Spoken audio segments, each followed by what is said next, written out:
Sushila Karki, born on 7th June 1952, is a prominent Nepalese jurist, best known as the first and so far only female Chief Justice of the Supreme Court of Nepal. She hails from Biratnagar in the Morang district of Nepal. Karki pursued her higher education with distinction. After completing her early schooling in Nepal, she earned a Bachelor's of Arts degree from Mahendra Morang College, Biratnagar in 1972. She then went on to Banaras Hindu University in Varanasi, India, where she obtained a master's degree in political science in 1975. Later, she studied law. She completed her Bachelor of Laws LLB from Tribhuvan University in Nepal in 1978.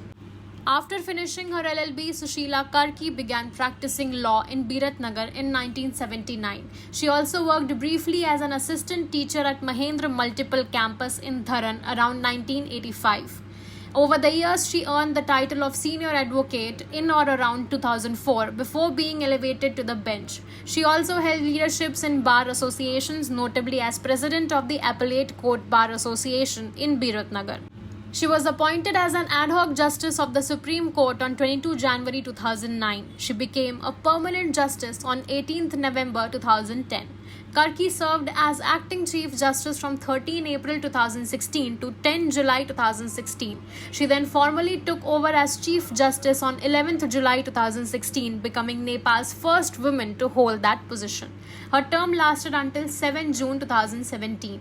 During her tenure as Chief Justice, Karki faced an impeachment motion filed by political parties, Nepali Congress Maoist Centre, in 2017. The charge was that she had overstepped jurisdiction and issued verdicts with prejudice, among other allegations. The motion was eventually withdrawn, following public pressure and intervention of Supreme Court decisions. Karki is noted for several decisions that bolstered women's rights, such as allowing women to pass citizenship to their children, and her strong stance against corruption. She has been viewed as someone who takes bold rulings, often challenging powerful interests. Now, the real question is, why do people admire her? Karki has built a reputation for being courageous, impartial, and unafraid to take tough decisions. In a system often criticized for political interference, her image is that of someone who upholds the law above political pressure.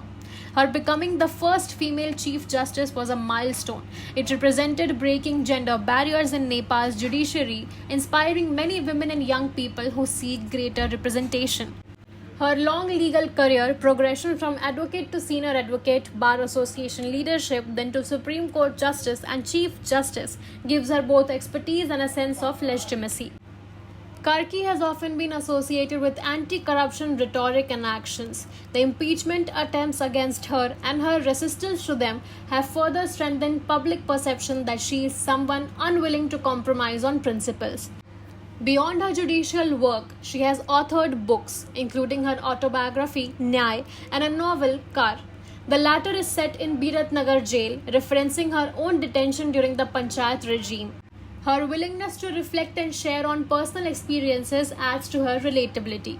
Most recently, the youth movement in Nepal, particularly Gen Z protesters, have put forward her name as a candidate for the interim prime minister, not because she is a politician, but because she is seen as neutral, clean, and free of current party politics. Many believe she could bring stability in turbulent times. At over 70, some of her supporters had earlier preferred younger leaderships. Her advanced age is seen by some as a limitation in a time of calls for fresh faces. While many in civil society support her neutral stance, party politicians may resist ceding influence to a non-political figure. Impeachment motions in the past indicate her decisions have provoked political pushback. Sushila Karki's life and career represent a powerful example of how legal professionalism, personal integrity, and courage can resonate profoundly in public life. From her modest beginnings in Biratnagar through years of legal practice and judicial responsibility, her trajectory has embodied breaking barriers and insisting on accountability. It is these qualities, her impartiality, experience, symbolic value as a woman in a high post, and her clean image that make her a figure many see fit to lead Nepal in its moments of crisis. As calls grow for an interim government and political transformation, her name continues to stand out, not as a partisan choice, but as a beacon of hope for many Nepalis seeking honest and just leadership.